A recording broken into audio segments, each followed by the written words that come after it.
I think we are masters of disguise, and masters of disguise, not just to other people, but primarily to ourselves. And there are certain ways we want to see ourselves because we all want to see ourselves as the most positive aspects of who we are. I mean, that's human nature. That's desirable, right? And nobody wants to think about the fact that they get angry or they might be selfish in certain situations, or they have some characteristic about themselves that not everybody likes, themselves or others. And that's the shadow. That's the stuff that it's shadow because we try to put it behind us, right? We don't want to look at it. We put it in the dark. And it's also the piece that tends to hold us in place or hold us back many times and keep us from getting that personal freedom that we're always talking about moving toward. The goal of shadow work is to become whole. Welcome to Soul Logic, not your breathy spirituality. This is neither tie-dye, running through fairy fields, nor corporate performance metrics. It's about increasing your inner authority and personal freedom, moving you from the corporate mindset to a conscious mindset. We're your hosts, Cindy and Scott, and we're here to put the practical into awakening. If I say to you, my shadow keeps following me around, what would you think? Well, that's what I felt like for many of these years on this spiritual journey, where I was hoping, I was expecting that I would just finally get there. But no, my shadow has been following me around, and it continues to follow me around. And that's what our topic is today here on Soul Logic. The topic is, what is shadow work?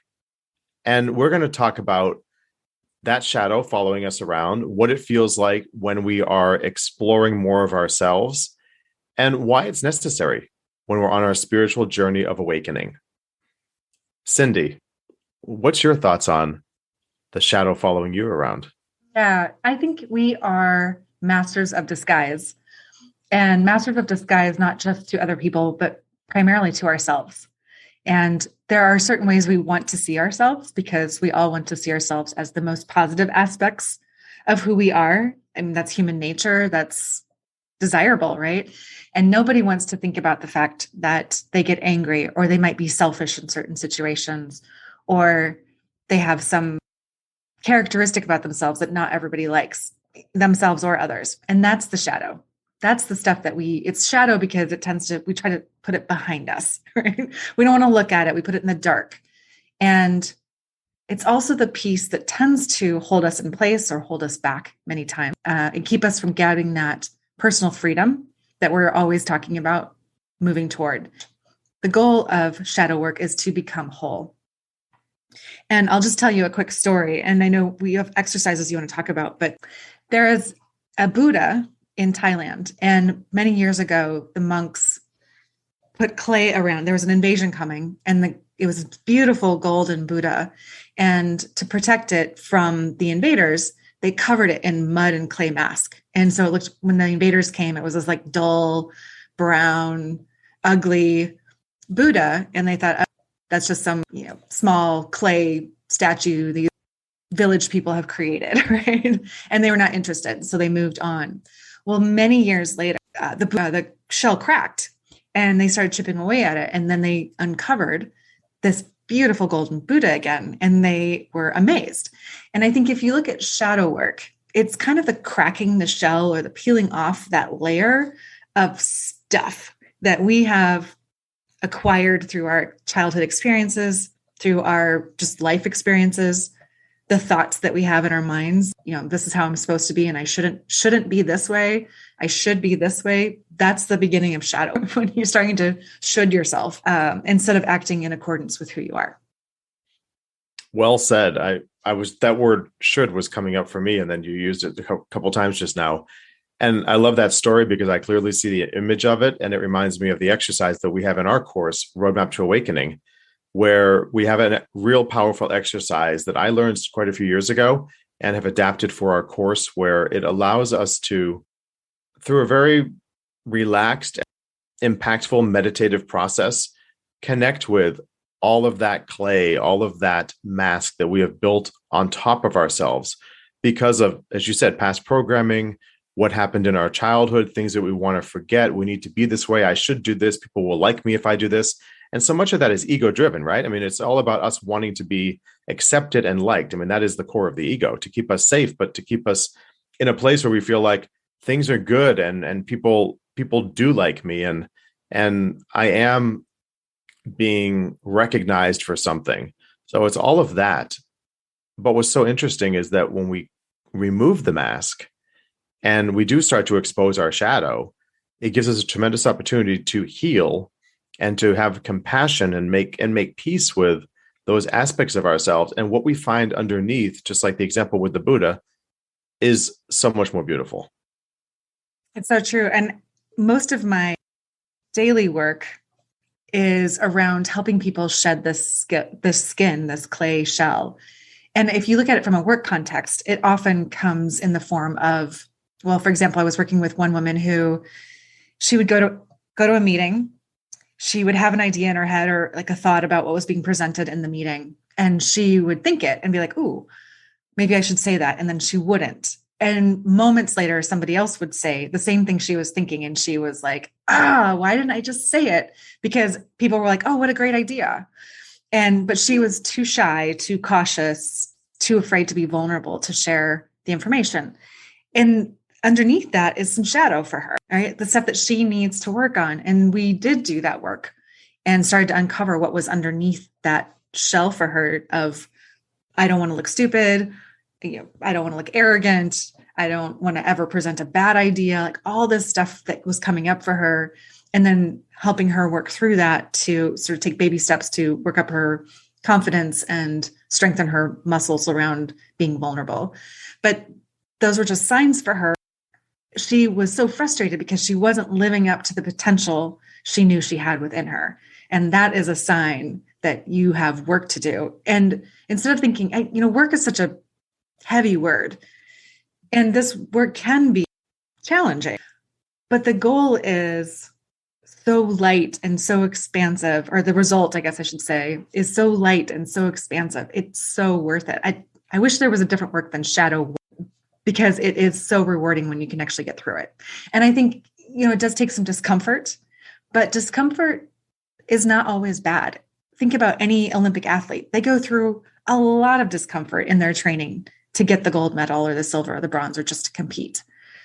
Discomfort isn't always something to be avoided. And I think this shadow work does require some discomfort, but the rewards are more than worth it. You're making me think of when you have a pair of running shoes or trainers that are really worn in and they're just super comfortable, but they've almost gotten too comfortable because they're not really giving you the support that you need. And then you buy a new pair of shoes and you're thinking, God, these aren't that comfortable. But it does take time. But you know that there's actually going to be a better performance and they're better for your feet, right? And ultimately, it's going to be a better experience with the new shoes in just a little bit of time. Makes me think of when we're doing the shadow work. And I was thinking, what other word could there be besides work? And it's really, it's an invitation to explore. It's an invitation to explore. That seems easier to me, to explore our shadow, like shining light on the shadow a little bit to make it less of a shadow. And I was thinking when you were talking about the client and the lady that you were just mentioning, there's so many times that's really the cause of our anger or cause of our frustration, is that we sense that we should be doing something different. We know that within ourselves we have that potential, but we're not doing it. But sometimes we're not even going that next step to explore, what is it? Why are we not taking the action? Why are we not speaking up? Like in her case, why are we not sharing what it is that we've created? Because we're shy, because we think people aren't going to like us. Again, going back to our ego, wanting to keep us safe and keep us protected and make everything just right. Well, it's never just right. And if we take it more of kind of like us, right? Like, let me be a little bit of a scientist here and see how I perform and see what it's like if I do this and if I explore a little bit. Yeah, it might be uncomfortable and there is that discomfort, but kind of like putting those running shoes on, I know that if I keep wearing them for a few days, they're going to be a lot better. And I like to say, let's make it a little bit of a game and kind of keep ourselves interested. What can we, how can this play out? Because sometimes when I'm doing my own work, it plays out very differently than I ever anticipated. And often it's not as difficult, but it just surprises the heck out of me what actually comes out of it.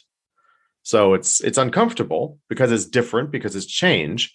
But if I anticipate that that's going to be the case, and there's going to be an element of that in there, I'm usually find that I'm more motivated to continue the process of exploring and going forward. I really like the idea of exploration, and that requires the curiosity, which I think you're right, asking the deeper question instead of just, I think a lot of people, and I'll just go back to this client, she would just berate herself for doing it again. Like, oh, I did that again. I didn't do it. And instead of saying, why am I not doing it? I mean, she knew how to do it. It's like, you just speak up, right? But she wasn't doing it. So instead of asking, and she would just be like, oh, I'm again, and getting stuck in this negative thought loop and stuck in the shadow, stuck in the dark, instead of asking, well, why am I not doing that? Now, eventually she did, because we did the work together, but it took her a while. It took a lot of pain for her to get to that point, instead of sort of having the trigger and then saying, well, why is that? And I agree. Many times when I take people through this work, the reason behind the behavior, frankly, is often quite surprising. And once you have the knowledge of why you're doing it, it's so much easier to address it than, again, she's like, I know, I just need to speak up. I just don't do it. That's a hard hurdle. That's a hard hurdle to make. But when you go, oh, this is why I'm doing that. Here's the one reason or three reasons I'm doing that. I can tackle these one at a time. I can take small steps. And eventually that shadow will start to lighten up. And I think, we talk about this podcast being called My Shadow Keeps Following Me Around.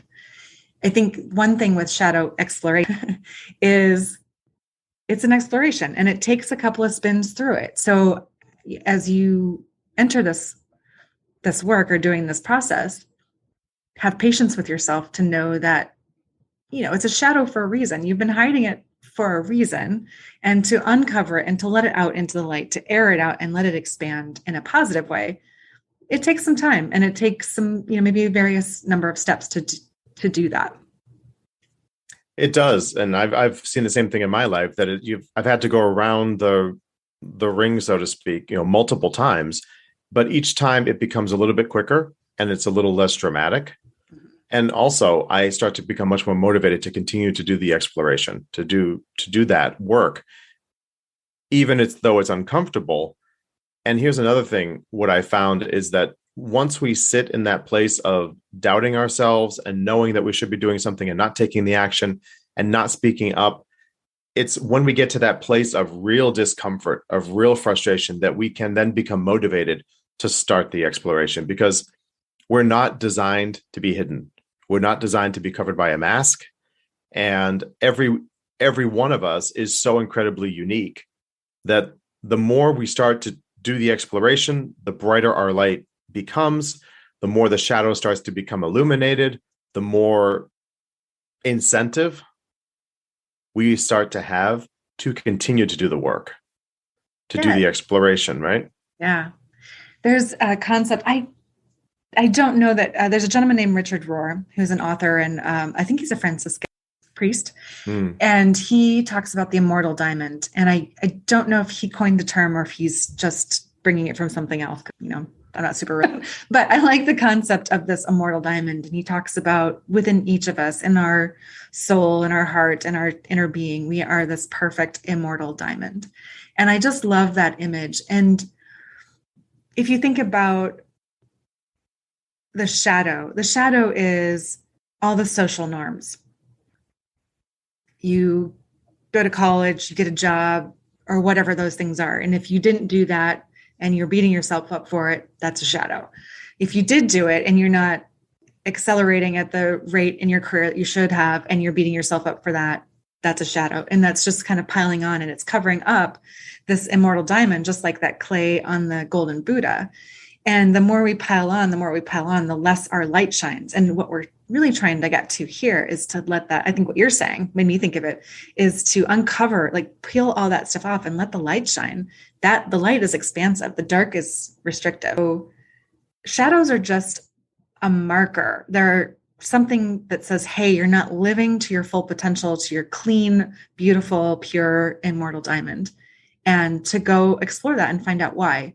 And you don't have to live that way. You really don't. You can go through this exploration and peel those layers off. So we're going to take a quick break, but when we come back, we'll talk more about what those markers are. We talked about the should, but there are other things that can mark or spark an idea that maybe there's some more exploration to do.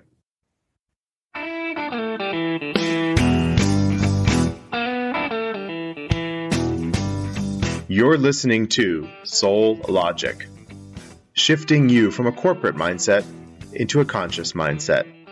Check out our course online at roadmaptoawakening.com, helping you bring the practical into awakening and make sense of what's happening on your journey.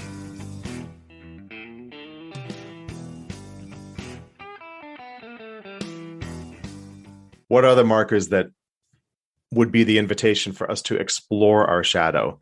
The shoulds are absolutely one. I think another one that I've seen come up in my own personal life is that unsettled feeling. When I've been unsettled, it's exactly that, unsettled, like a little bit queasy in my stomach, a little bit out of sorts, not really understanding why. Now, in the past, I would just simply ignore it and I would chalk it off to I'm not feeling well today. Today, I am able to step back and I'm able to ask myself and be more of the observer. What is it I'm feeling? When did this feeling start? Where am I feeling it in my body? Sometimes I'll do a short meditation, close my eyes for a few minutes, slow down my breathing, and just start to feel into it more to see what information comes up. Whereas before I didn't do that.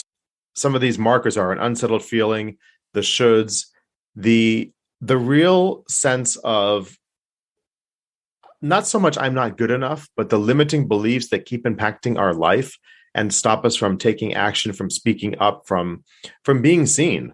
For a lot of people, it's the fear of being seen because we were told to be quiet, and maybe we were rejected by doing something or being seen when we were younger. So we've kept that with us. All of those are some markers that I've experienced in my own life.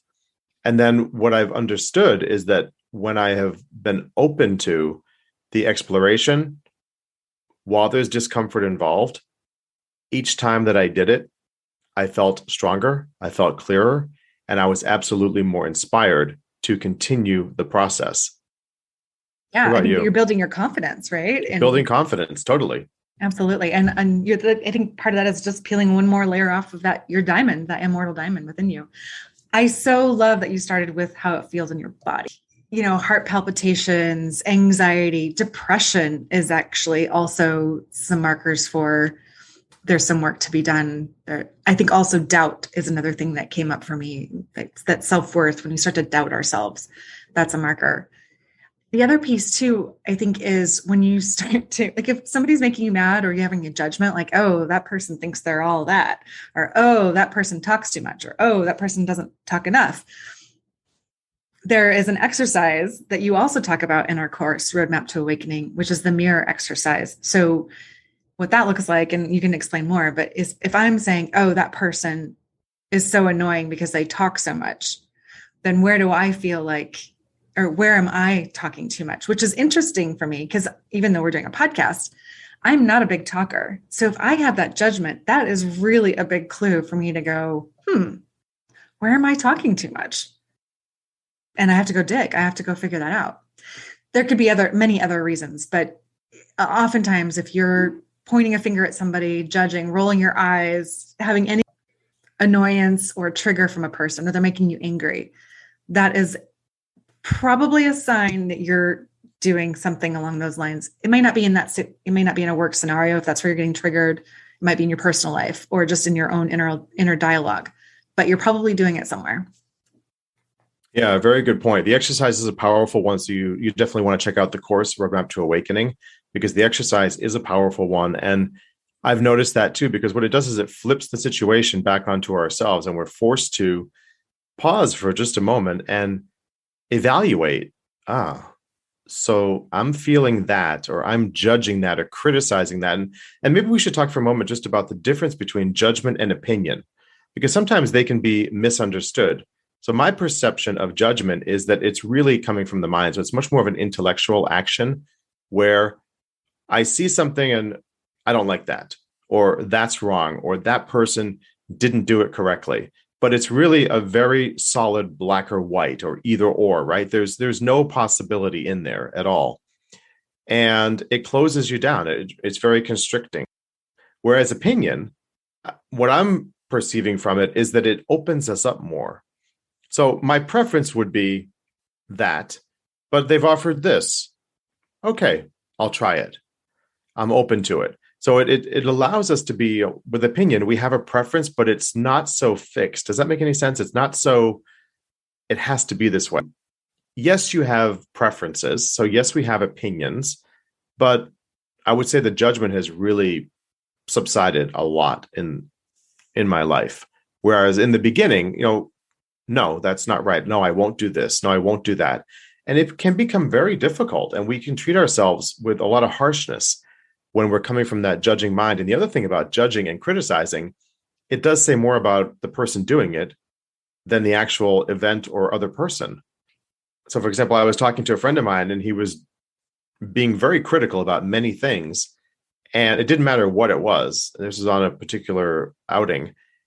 And I had to stop for a moment. And I said, what are you actually thinking about yourself?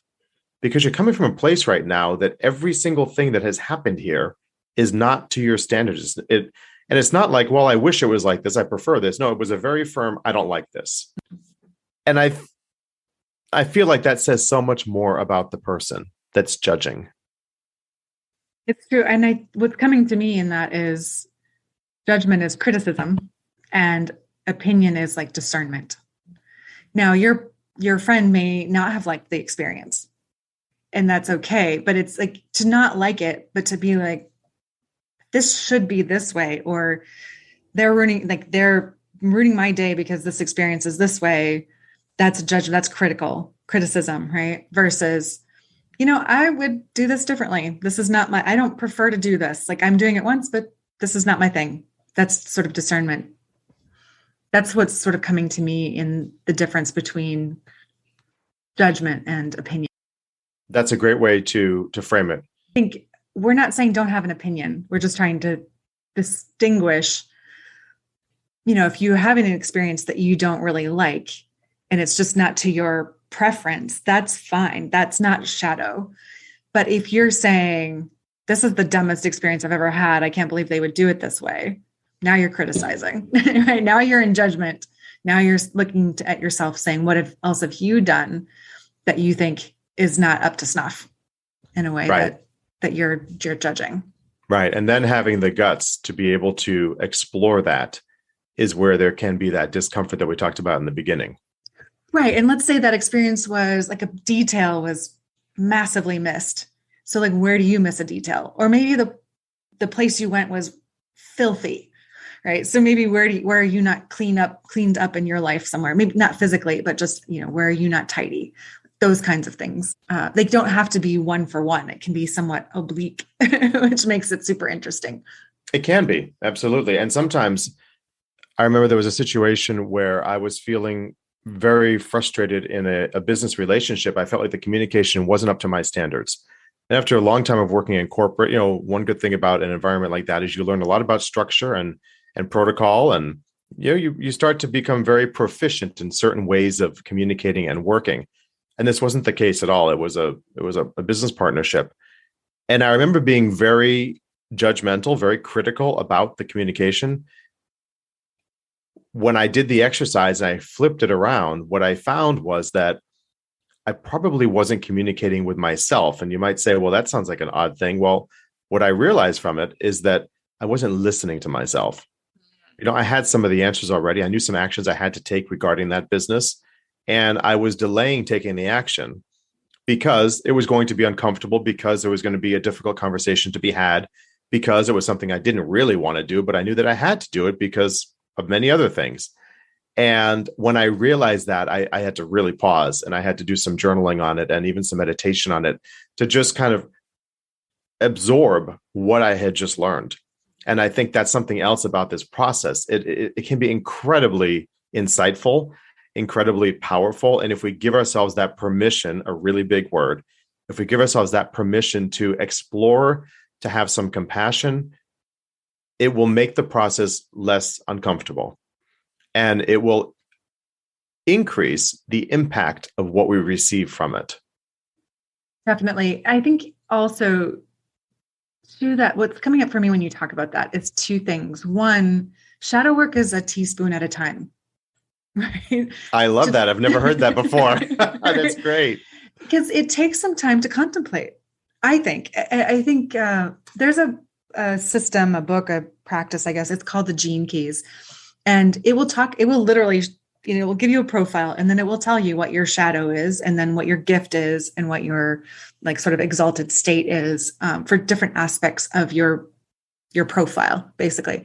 But what I love about it is it's deep work. I mean, this is a deep exploration, and it takes time. And what I like about this book is it gives you food for thought, or like what you were just talking about. Like, I'm not liking how this is being communicated. What is that?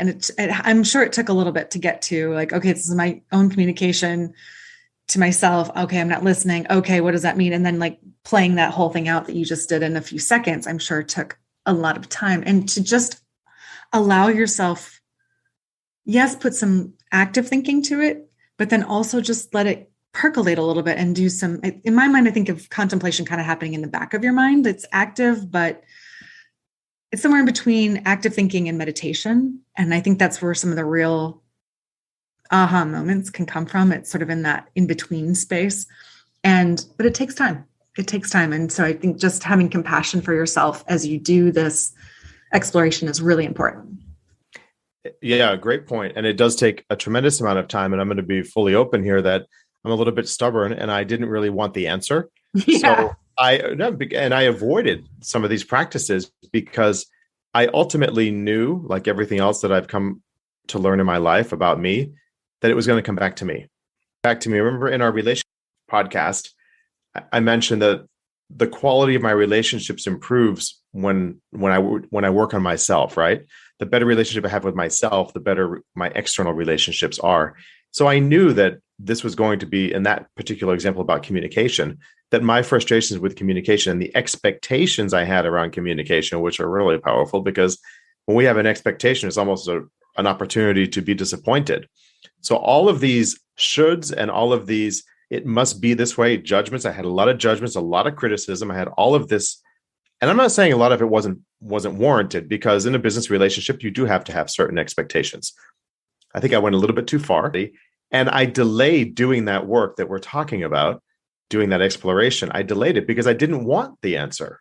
And I had a feeling I knew what the answer was going to be.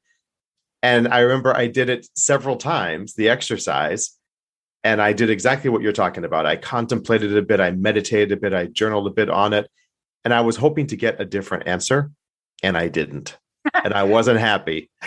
I think I love the honesty, and thank you for sharing. Well, it's the truth. I mean, we're talking about this for everybody. Yeah. No, it's so true. I mean, it's like even when you don't want to know. I think that's a really important piece to talk about. So it is. And when you said teaspoon at a time, it made me think about that, because it was literally a teaspoon at a time. You know, this process went on for months because of my resistance to it. Yeah. I don't know if you have this. I tend to have it in waves. So it sort of like runs its course. Like, I don't know about you, but like now I can feel something. I'm like, oh boy, I have a little growth spurt coming. I can. Here we go again. Exactly. And I know it's going to be most likely going to be something. I'm uncovering a shadow that is going to release me and give me another layer of freedom. But I know it's going to be some work. I know it's going to take that contemplation, that inner I'll go through that, come out on the other side. It'll be great. And then I need a break. And I think my body just sort of tends to take a break. Or if something comes at me, I'm like, oh, nope, can't deal with that right now. And then I start to feel, I'll get through that. Then I start to feel another little thing coming at me, and, and then I go through it again. And it feels okay to me to do it that way, to kind of just do it in cycles, to take a rest, and then to dig in again, and then take a rest. And to do a cycle, to your point, could be weeks, months, maybe in a couple of years. I don't know. Depends on how ingrained that shadow is in us. But then to take that resting too is, I think, also been a standard or a norm in my process. The same for me. And I'm going to be completely honest here again. I don't actively go looking for it, but I start to No. feel that it's coming, right? I'm like, okay, I'm feeling that there's going to be some growth spurt here. There's going to be some stuff happening. And I start to look at what's happening in my life externally, the people, the situations, and I start to think, this is the perfect makeup. There's something that's going to be happening here. I'm not sure what, but I'm never actively looking for it because honestly, I wish that my shadow wasn't still following me around. I wish that it was done. I wish it was fully illuminated and everything was good to go. I tongue in cheek say, I wish it didn't happen, but I know that it really is the only way forward. And we are designed to thrive and we are designed to grow and to become more. And change is the only, right? I mean, everything is in a perpetual state of change. So why wouldn't we be in a perpetual state of change? So it gives me the confidence going forward because I know that I've been through it before and I now have more of the tools to make that journey, which can be a little bit uncomfortable, a lot more comfortable. Yeah, I totally get it. I am one of those masochists, go looking for it, but it doesn't always, it often finds us in an employee review, in a relationship, you hear the same issue come up over and over and over. These are all signs. So as we wrap up this particular podcast, I think it's really important as far as action steps is being open. If you do feel it coming, be open, be curious, go into the exploration.